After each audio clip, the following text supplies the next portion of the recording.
日我哋測試嘅 Poco F7 Ultra 咧，本質上係來源於國行版嘅 Redmi K80 Pro 嘅，所以兩者嘅性能咧係幾乎係完全一模一樣嘅。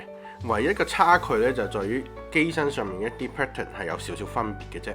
咁既然小米咧將佢定位喺 Poco 呢個品牌入邊，咁即係話佢要代表咗絕對嘅性價比嘅。咁究竟喺同價錢同檔位入邊，呢部機仲有冇絕對嘅優勢入邊呢？我哋下面就會進行一啲詳細嘅測試嘅。咁開箱之後咧，大家見到啦，跟機嘅產品其實並唔多嘅，最吸引大家嘅應該係120瓦特嘅呢個充電頭咧，佢本身係有跟到嘅。咁跟機嘅保護套咧，其實都係一般嘅啫。咁如果想要靚款，其實自己上淘寶買翻就得噶啦。咁直邊嘅邊框設計咧，其實都幾靚嘅，又有美感。但係咧，內行呢個邊框咧，好似有少少滑手嘅。咁如果你本身比較容易跣手嗰啲人呢，就注意一下，帶翻個保護套啦。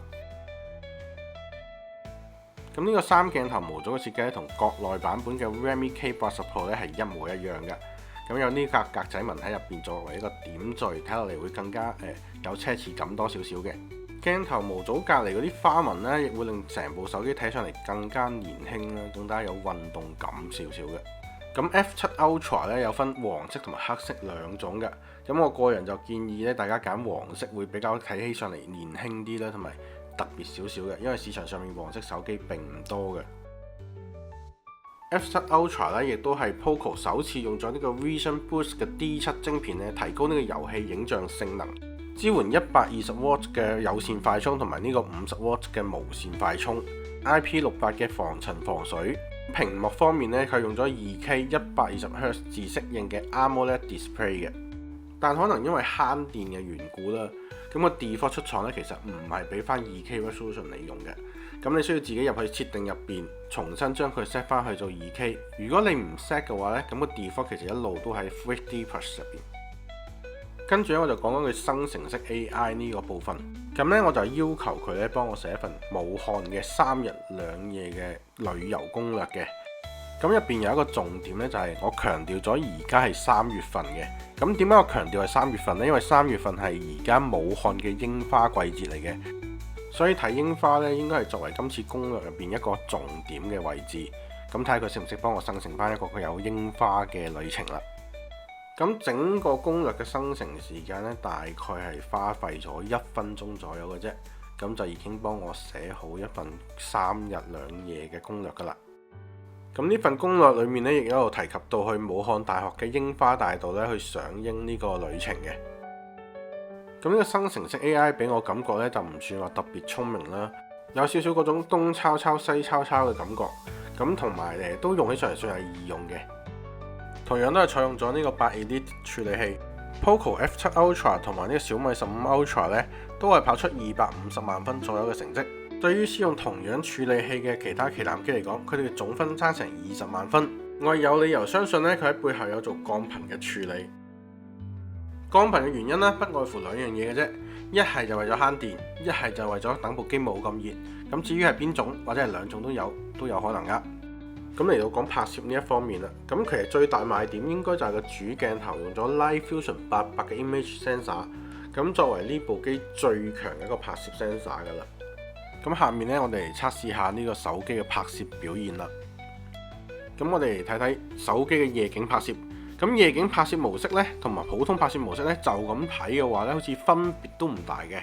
咁你放大佢睇一睇 detail 位係咪有分別啦？咁如果用夜景模式拍攝出嚟嘅話呢，啲 detail 位的確係得到更大嘅保留嘅。對於高光位嘅壓制呢，亦都會有更好嘅演算方式。咁如果用夜景模式加埋 zoom 嘅話呢，出嚟嘅效果就有少少唔係太滿意啦。嗰種模糊感呢就會比較強烈咗少少。當然，如果你唔放大睇嘅話呢，呢個表現其實都算係相當之唔錯噶啦。咁至於夜拍人像嘅表現又會係點樣呢？就咁睇咧，整體嘅表現都算係唔錯㗎，只係有少少模糊感嘅啫，其實問題都不大嘅。整個夜拍表現咧都算係不過不失嘅。咁如果你話對比起旗艦級嗰啲15 Ultra 比咧，係冇得比。但係如果你話喺佢呢個同價位入邊咧，都算係相當之唔錯嘅表現。咁佢嘅人像拍攝咧，總共分開咗4個唔同焦段。咁我就用呢4個焦段分別影咗唔同嘅相，咁大家可以睇到對比嘅效果。咁咁我個人就認為最好嘅焦段應該係35mm 同埋75mm 呢兩個焦段。呢兩個焦段呢，演算出嚟嘅散景效果呢，亦都相對較為自然一啲嘅。我哋亦可以用人像模式拍攝一啲重要嘅物件。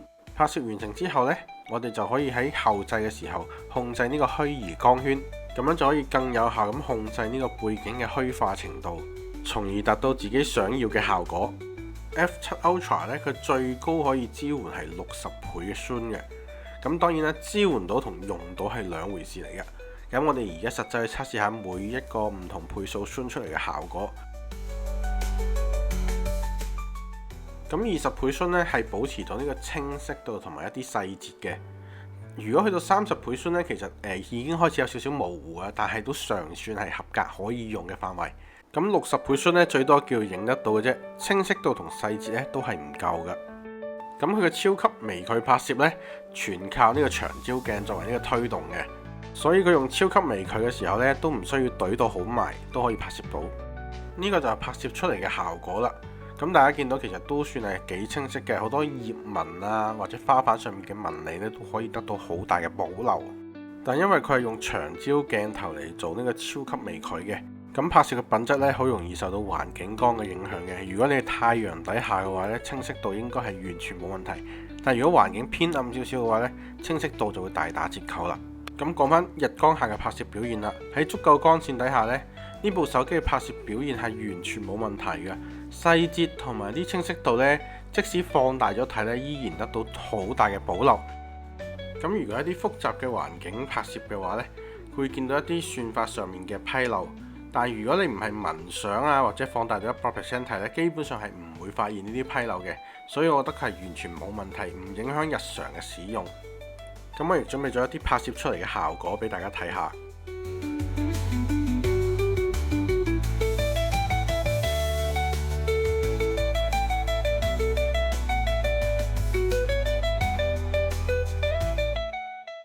跟住我就講講 AI 執相呢一部分啦。咁魔法變天呢，大家都應該好熟悉㗎啦。小米一路以嚟主打一個非常之唔錯嘅 AI 執相功能。咁本身展示嘅呢一張相呢，都算係一張平平無奇嘅相啦，都係一張傍晚影嘅風景相。但係如果通過呢個魔法變天呢，俾佢加咗一啲魔法嘅天空效果入去呢，成張相突然之間就變到不得之了咁靚噶啦。咁原本灰灰暗暗嘅天空呢，突然之間一下子呢，亦都可以通過魔法變天變成一個藍天白雲，成張相嘅感覺就完全唔同晒噶啦。咁 AI 反光消除嘅效果咧，都算係相當之唔錯嘅。雖然唔能夠做到100% 嘅反光消除咧，但係都算係 OK 嘅啦。至於魔法消除呢個功能，就應該同15 Ultra 嘅表現差唔多，可以一下子咧就可以將好多人從畫面上面消失。咁唯一嘅缺點可能就係花費喺呢個消除演算嘅時間會比較長。以一張相為例呢，咁前後總共係花費咗接近1分鐘嘅時間作為呢個消除人物演算嘅時間。咁 AI 抗圖嘅功能咧，都算係相當之好玩嘅一個功能嚟嘅，可以將咧原本冇嘅嘢咧無中生有、九唔搭八咁咧幫你生成翻出嚟。但係生成完出嚟張圖之後呢，如果你唔喺現場或者熟悉呢個地方嘅人呢，你根本唔知道佢係生成出嚟嘅，即係幾盞鬼嘅一個功能嚟嘅呢個係。咁嚟到呢度呢，我做翻一個總結啦。咁市場上一般性價比機型咧，大多數都係俾得好勁嘅處理器，然後喺其他方面，例如屏幕啊、鏡頭啊，甚至充電方面咧，都做減配嘅。而 Poco F7 Ultra 可以話係一部冇明顯缺點嘅手機，對比起上一代咧，無論充電速度、續航嘅能力都有提升嘅。